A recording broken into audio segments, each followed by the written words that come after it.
Muchas gracias, Rodrigo. Yo creo que procede ya que podamos abrir el debate y que los aspectos técnicos o de mercado, pues cualquier duda que os haya quedado o la pregunta que queráis realizar, pues bueno, supongo que amablemente nos van a atender.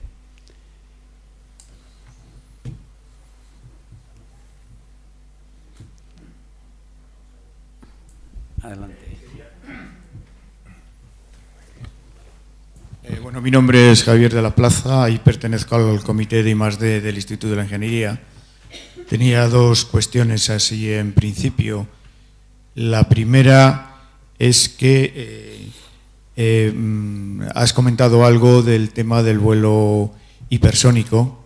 Entiendo que la tecnología está en desarrollo, pero como solamente has puesto una presentación rápida, quizá fuera conveniente que ampliaras un poco el estado de la tecnología ya a nivel comercial, no a nivel de investigación, y si existe algún plan de negocio, de desarrollo de negocio relacionado con ello. ¿A cuánto tiempo estamos hablando? Esa sería una primera cuestión.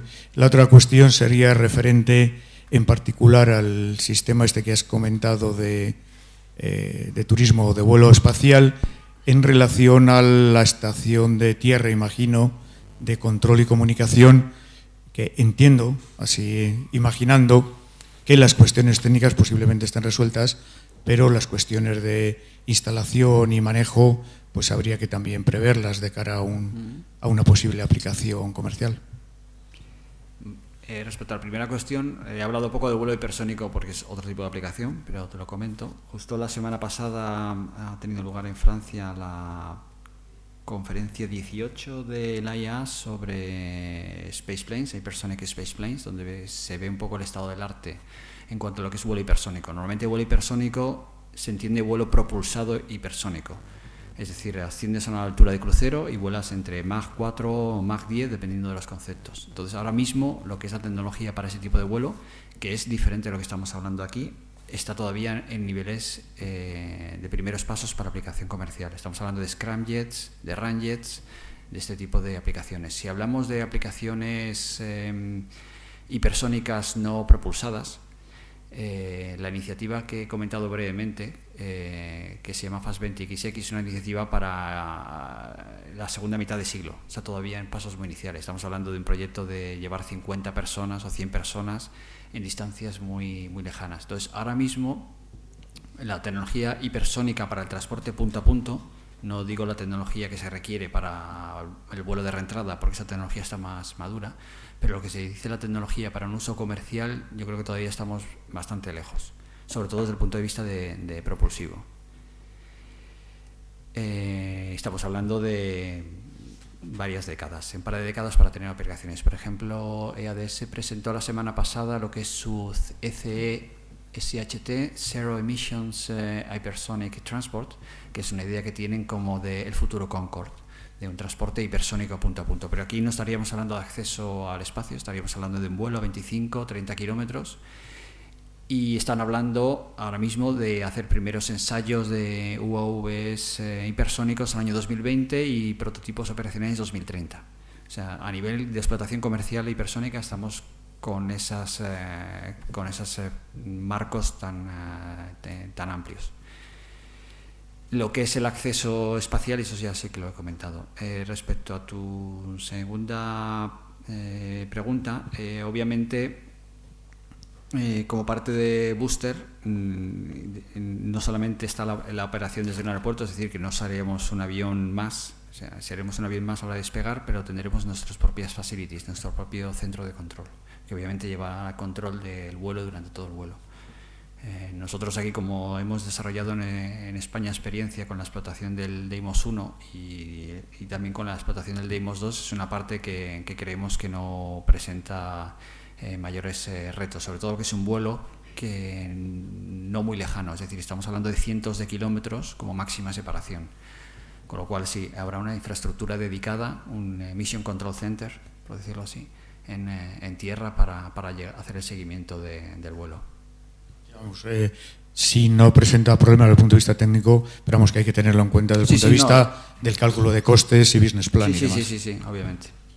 Lo que se pretende, por ejemplo, con una diferencia fundamental también con el concepto americano, tiene sus pros y sus contras, es utilizar infraestructura hecha aeroportuaria. Eso no quita que no tengas que poner infraestructura, por ejemplo, para la última integración del motor, etcétera, etcétera, tendrás que tener hangares en esos aeropuertos. Pero otra cosa es construir el propio aeropuerto, como ha ocurrido en Mojave. Ahora mismo en Mojave ha habido un contrato recientemente de Virgin que va a pagar al aeropuerto para ampliar la pista de 2,5 kilómetros a 3,2 kilómetros. Pues ese tipo de cosas se intenta evitar. Entonces, obviamente eso no significa que no necesitemos infraestructura en tierra. Muchas gracias. De nada.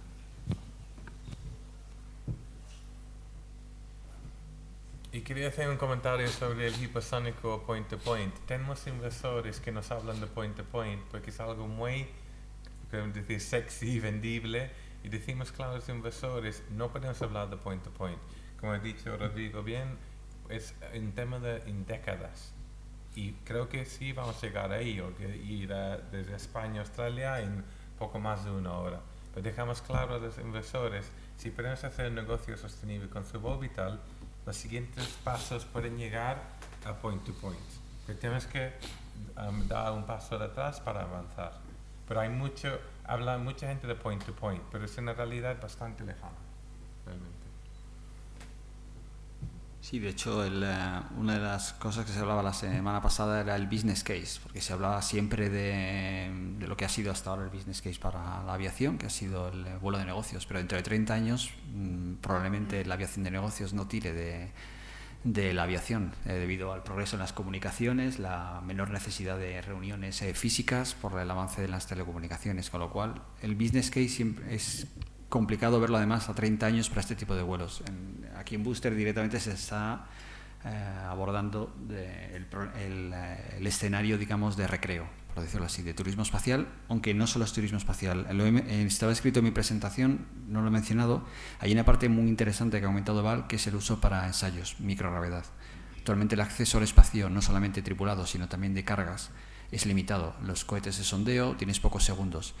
Y como ha dicho Val, el disponer de una plataforma hecha que te permite de una manera flexible acceder a órbita baja para hacer experimentos, seguro que va a ser atractivo para instituciones, universidades, centros de investigación, empresas privadas, empresas de biotecnología, etcétera. Y de hecho NASA ha firmado un contrato con Virgin para el uso científico de vuelos de Virgin Galactic, que es otra perspectiva bastante interesante y que puede ser un mercado tan grande como es o más que el propio turismo espacial. Voy a hacer una pregunta relativa al estudio de mercado y a algo que habéis pasado un poquito por encima, pero sí que habéis mencionado, y es lo demandante que puede ser para el pasajero, para el turista, el que está enfocado ahora en un principio, que debe tener unos requisitos en cuanto a estado físico y un entrenamiento, que entiendo, si nos podéis explicar un poquito más, y si estas exigencias en el futuro se piensa que pueden llegar a ser menos demandantes para los pasajeros, y cómo se piensa que puede ser objetivamente si va a tener un mercado amplio, si se les pone muchas condiciones a los pasajeros, o sea, cómo se va a poder solventar, aparte de que la cartera sea abultada, que las condiciones físicas también sean las adecuadas. Si nos podéis hablar un poco más de esto. Pues para empezar, creemos que la necesidad de salud física, estado físico, no es muy exigente. Que normalmente una persona con una salud normal, desde alguien bastante joven mayor, puede hacer el viaje. También pensamos que parte del atractivo del viaje es sentir estas cosas dentro de unos límites. Sí, o sea, lo que a lo mejor no lo he dejado muy claro, pero lo que quería decir en parte de la presentación es que lo que es el acceso a órbita, que el nivel de energía es muy alto, es mucho más demandante por las aceleraciones de ida y aceleraciones de vuelta. Aquí, aunque estemos hablando de que podamos alcanzar ahora mismo, y seguro que iremos hacia reducir las 4Gs, van a ser durante muy poco tiempo. Entonces, el entrenamiento es más que nada para que una persona que no está habituada a los Gs los conozca, porque muchas veces los Gs son cuestión de conocerlos y sufrirlos. No mucha gente está habituada a sentir OG, en hacer un viraje cerrado a 60 grados en un avión que te mete 2 Gs en el cuerpo. Entonces, es simplemente una cuestión de acostumbrarse a ese entrenamiento. Y es en el fondo un poco el entrenamiento que han tenido los astronautas privados ha sido mucho más intensivo, porque obviamente el Soyuz es un entorno bastante más agresivo que lo que es este tipo de vuelos. Con lo cual, yo estoy de acuerdo con Val. Las exigencias no van a ser tantas. En cualquier caso, hay estudios dentro de este programa europeo y de continuaciones que se están planeando para estudiar en detalle todo lo que es los aspectos biomédicos del vuelo suborbital, sobre todo destinados a lo que has comentado, a intentar, digamos, anticiparlos y ir aliviándolos. Y por eso hablamos de, aunque el vuelo puede ser solo 1 hora, es una experiencia de 3 días y 1 día de entrenamiento. Nuestro proveedor NASA nos dice que lo importante es que la persona que viaja sabe cómo va a ser la experiencia, porque es algo que no se puede comparar con ninguna cosa más. Yo también me animo un poco aquí al debate, ya que está un poco frío por ahí.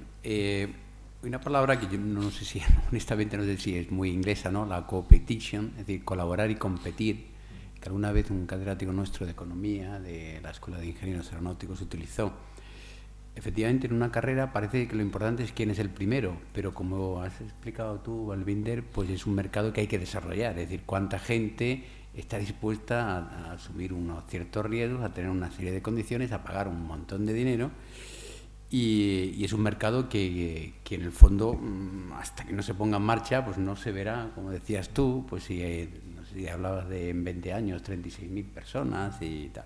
Entonces, ¿en qué manera se siente cuando eres una empresa que está ahí y que por otro lado, pues como habéis mencionado, Virgin Atlantic, SpaceX están ahí? Es decir, ¿en qué medida se necesitan unas a otras que van a competir, pero que también de alguna forma estáis esperando que alguna saque algo para ir viendo cómo se anima este mercado y esta gente? ¿Podrías contarnos un poco más cómo se siente esa competición y esa colaboración? Pues, hay varios puntos ahí. Creo que, por ejemplo, para nosotros es muy difícil ser tan pionero, ser el primero. Entonces, el primero coge todo el riesgo. Entonces, pero por otro lado, cuando hablamos con inversores ahora, nos dicen, tienen que ser muy visionarios el inversor. Dicen, pero nadie ha hecho eso todavía. El momento que alguien hace esto, otros ven, pues podemos hacerlo. Entonces, creemos que entre todos podemos crear una industria. Si hay una industria, esto quiere decir que más de una empresa opera en esta industria nueva. Sí vemos que es importante ser uno de los primeros, pero podemos aprender mucho con lo que hace Virgin. Y lo que hacemos es distinto a ellos. El plan de negocio es distinto, el tipo de clientela es un poco distinto. Por un lado, eso es positivo, por otro lado, puede ser frustrante. Claro que como empresa nos gustaría tener fondos bastante limitados para decir, ¡pum!, ahora vamos a desarrollar. Estamos a la merced de los inversores. Pero por otro lado, sabemos que es un negocio de futuro, que si pensamos en los operadores que están y las empresas que están, Virgin Galactic, detrás hay un empresario con muchísimo éxito, visionario, que es Richard Branson. Con Blue Origin detrás es Jeff Bezos de Amazon, también un empresario visionario que ve el futuro. SpaceX detrás es el fundador de PayPal, Elon Musk. Entonces creemos que estamos en la buena dirección. Queremos aprender de ellos, queremos tener una conversación con ellos, estamos hablando en foros del sector con ellos sobre temas de certificación, algunas cosas que van bien, otras no, pero una industria es importante para todos y ningún operador va a poder acaparar todo el negocio que hay.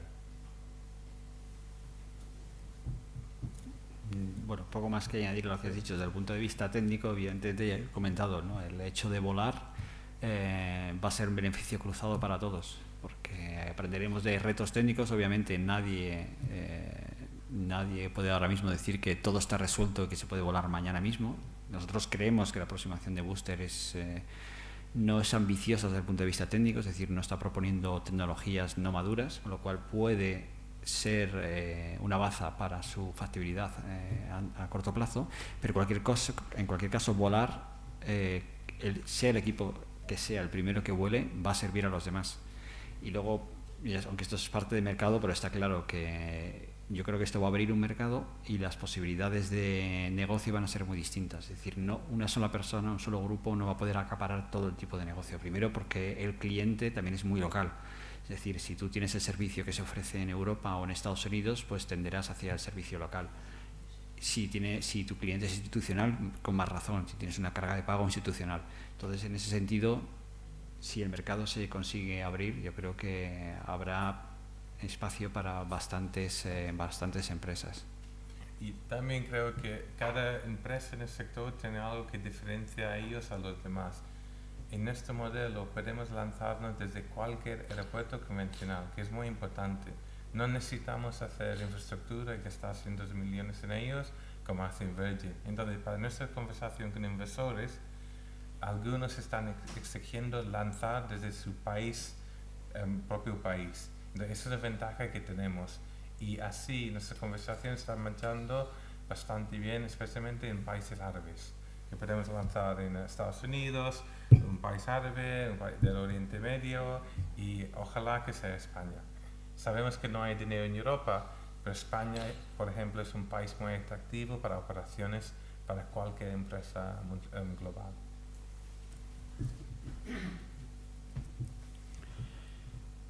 Bueno, se me ocurre otra pregunta más. Entre los riesgos que tiene un plan de estos, pues se me ocurre, por un lado, lo que hemos comentado de riesgo financiero, es decir, encontrar esos socios, los riesgos técnicos de qué tecnología, de reentrada, térmicas, aerodinámicas, motores, yo que lo has ido mencionando. Yo entendería que igual no van a ser muchos. Los riesgos regulatorios, efectivamente, quién va a certificar a esos pilotos, a esos vuelos, desde el punto de vista. Y bueno, no sé si también alguien mencionaba, pues un poco también las operaciones, ¿no? En todas esas incertidumbres, ¿en qué orden pondríais qué cosas son las que, a pesar de ser... Yo me lanzo a opinar un poco. La parte técnica, que probablemente es la más compleja, por lo que he oído y lo que he visto, puede que tenga unos riesgos que no estarían entre los principales que ahora mismo tiene que abordar. No sé, bueno, es un poco por ver cuál es vuestra opinión. Bueno, ahora mismo, dado el vacío que existe, yo creo que la parte legal, regulatoria y de certificación es la más importante, que se aclare, porque ahora mismo es un terreno vacío. Entonces, el que haya, por ejemplo, un paso hacia adelante de alguien que dé el primer paso es importante a nivel europeo, porque la FAA no es lo mismo que EASA, la aproximación de safety es distinta, el papel de la FAA no es lo mismo que el de EASA. En Estados Unidos se hacen cosas diferentes desde el punto de vista de regulación. Entonces, ahora mismo hay un vacío. El vacío puede ir desde el punto de vista mismo de la certificación, pero también sobre quién autoriza el vuelo. Estamos hablando de que esto no es espacio y no es aeronáutica. Entonces, si empezamos a mirar las leyes espaciales europeas, pues leyes espaciales europeas hay en Francia, hay en Suecia, inglesa, en Austria. España no tiene su propia ley espacial, aunque España, curiosamente, es el único país de Europa Occidental que ha hecho su propio lanzamiento, que fue el Minisat, que se lanzó desde Canarias. El único lanzamiento que se ha hecho en Europa Occidental ha sido el de Minisat, cuya autorización, digamos, subrogó o se cedió a la FAA, es decir, fue la FAA la encargada de autorizar el vuelo porque no había marco regulatorio. Entonces yo creo que ahora mismo el marco regulatorio es el principal, la parte más importante. Luego hay aspectos como seguros, etcétera, pero yo creo que va relacionado. Si se consigue un marco de certificación, la parte de seguros va a estar mucho más encauzada. Yo creo que ahora mismo es una de las cosas más importantes a aclarar, porque obviamente puedes hacer un vehículo que si no te dejan volar es un problema. Y como empresa, claro que necesitamos conseguir la inversión dentro de un tiempo aceptable para no perder esta ventana de oportunidad.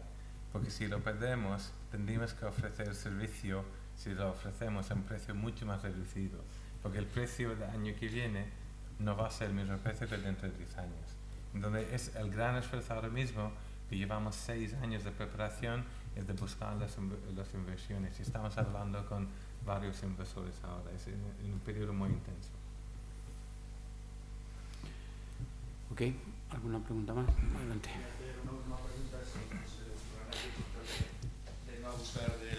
Del tiempo. Vamos a ver, después de escuchar esta presentación tan interesante, pero tomando como referencia el transporte aéreo comercial, da la impresión de que, a la vista de lo que se está comentando aquí del vuelo hipersónico a 20 años, para un colectivo o un mercado, digamos, que se intenta que sea amplio. Lo que habéis presentado aquí, que es más bien para un mercado restringido, por lo menos a bastantes años, y habida cuenta de que en el transporte aéreo el tiempo, digamos, de desplazamiento es importantísimo. Prueba de ello es, bueno, por la competencia que está haciendo el AVE en el transporte terrestre.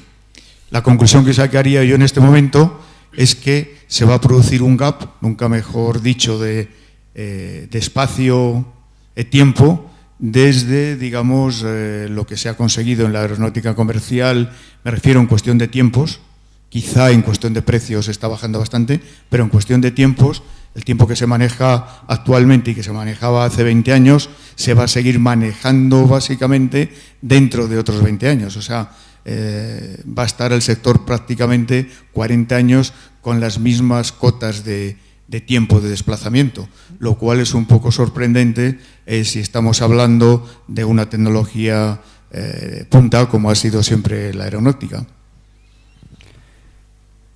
Sí, son, digamos, dos problemas distintos.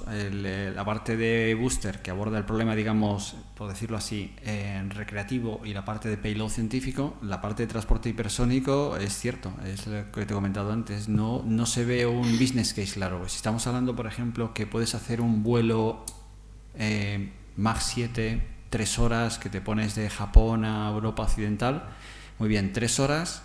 Eso interesaría a alguien que le interese ir por la mañana y volver por la tarde, con la estructura aeroportuaria adecuada, es decir, vuelo de negocios, no es un vuelo. Y ahora, dentro de 30 años, habrá esa necesidad de tantos vuelos de negocios entre digamos, Asia y Europa. Pues eso es una cuestión que no queda clara. Entonces, yo creo que lo que está haciendo que no se avance es que no se ve el modelo de negocio para el transporte hipersónico, pero es un marco diferente. Aquí no se está abordando, digamos, hacer una aerolínea, digamos, para llevarte de un sitio a otro, sino es una actividad más, entre comillas, lúdica, entre comillas, aunque luego, obviamente, el desarrollo con los vuelos seguro que va a abrir el transporte punto a punto de forma, digamos, poco a poco, es decir, que se pueden llegar a sitios, pero el tiempo, como bien has dicho, es fundamental. Pero es que al usuario, igual que ocurre en las comunicaciones, yo soy del mundo de las comunicaciones, no le importa que la tecnología sea 3G, 4G, 5G o 20G, lo que le importa es las comodidades, las facilidades que le da el terminal y, digamos, cómo le satisface sus necesidades. En el tema del transporte es lo mismo, lo que a la gente le importa no es el hipersónico, el subsónico, lo que sea, sino, imagino que a todo el mundo le interesaría tardar 3 horas de aquí a Japón y no tardar 15 horas, vamos. O sea, eso es algo, o sea, desde el punto de vista de las necesidades del cliente. Te interesaría, pero... Y de nuevo repito, es un tema un poco lateral para la charla, pero es un tema muy interesante. ¿Qué tipo de cliente vas a tener? ¿Tendrás un cliente de negocios dentro de 30 años que a lo mejor las comunicaciones hacen que puedas tener una reunión con hologramas y que no haga falta que te desplaces? Entonces, si te tienes que orientar hacia el turismo, la aviación comercial siempre ha vivido de la aviación de negocios, pero cada vez está tirando más de la aviación recreativa, digamos, del turismo. Cada vez se hacen menos viajes de negocios, cada vez se hacen más reuniones electrónicas, por decirlo así. Entonces, esto crea una incertidumbre en esos proyectos que requiere un nivel de inversión inicial muy elevado. Porque para el transporte hipersónico, por lo que se está viendo, y la prueba es el fallo del X-51 hace poco tiempo, la tecnología que estamos hablando de scramjets está en un nivel muy, muy inicial. Una presentación muy interesante que hablaba de toda la historia en Francia de desarrollo de los ramjets y de todos los motores para vuelo hipersónico, y al final el problema que llegaron en los 70 es que no tenían caso de aplicación. A nadie le interesaba esa tecnología para aplicarla comercialmente porque no le veían explotación comercial, y al final se dedicaron a hacer misiles, pues el Meteor y todos los misiles que están basados en tecnologías ramjet. Pues aquí es un poco el transporte hipersónico pasa igual. ¿Hay algo que justifique esa inversión tan grande o alguien te financiará esa inversión tan grande? Porque claro, hablamos además de 3 horas de transporte, más la espera en los aeropuertos, que vayamos a ver cómo será dentro de 30 años. Pero incluso en un caso optimista, que se consigan niveles de integración en el aeropuerto muy buenos y de seguridad para la gente que accede al avión. Aún así, 3 horas ida y vuelta es un vuelo muy particular. Entonces, actualmente no hay iniciativas fuertes en ese sentido. Todo lo que he visto en los últimos años han sido PowerPoints que a los 3 o 4 años han acabado mal. Y me temo que las últimas iniciativas que oí la semana pasada acabarán igual. Lo que pasa es que no dejan de ser excusas para desarrollar tecnología que en algún momento tendrá usos. Gracias. ¿Qué problemas de salud? ¿Qué problemas, qué tipo de personas? Cualquier persona saludable puede hacer ese tipo. Por ejemplo, yo creo que no es lo mismo ir a Japón en 10 horas que ir en 3 o en 2. No todo el mundo podrá resistir esta velocidad, ¿no? No tienes unas aceleraciones algo superiores en los momentos iniciales, pero no son aceleraciones muy exigentes. No hay desajustes biológicos, no se nota nada. Yo creo que algo se tiene que notar, alguna incidencia habrá, ¿no? Digamos que solamente las fases de aceleración y deceleración sería donde notaría algo más el cuerpo, pero obviamente es un vuelo mucho menos demandante que cualquier vuelo, o sea que yo creo que no requeriría nada especial. Yo creo que es más problemático el cambio horario tan radical, porque en 3 horas estarías en un uso horario completamente distinto. Eso ya es otra historia. En lo que es el vuelo entiendo que no. Y es un poco, aquí en la iniciativa de Booster obviamente estamos hablando de 4 o 5Gs, pero no es una experiencia muy demandante. Un pequeño entrenamiento puede hacer capaz. Dave Stitov no era un chaval cuando voló, y muchos otros y no tuvieron obviamente ningún problema. Y incluso en vuelos orbitales, John Glenn, aunque tuvo un entrenamiento especial, pero voló ya con sus 80 y pico años, creo, cuando voló. O sea que estamos hablando en el vuelo suborbital de experiencias que serán obviamente mayores que en un vuelo comercial, pero precisamente es lo que queremos, ¿no? O sea, queremos sentir algo un poco particular, ¿no? En ese sentido. Sí, hay una última pregunta, sí, antes de la clausura.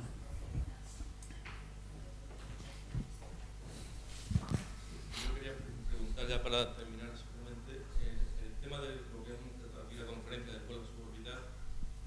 Yo pienso que si no serán demasiado optimistas los estudios de mercado, que por lo que digamos las empresas como Booster lanzándose, porque además que están pidiendo en estos momentos necesarias inversiones y comprar, digamos, socios con dinero suficiente para seguir en el progresando, ¿no? Y para poner a punto, digamos, la tecnología y hacer efectivos los vuelos para comerciales, ¿no? Entonces, si realmente, porque hay que tener en cuenta que hay mucha gente que a lo mejor, aunque tenga disponibilidad económica de entrada, simplemente viajar en avión, hay gente que le produce cierto.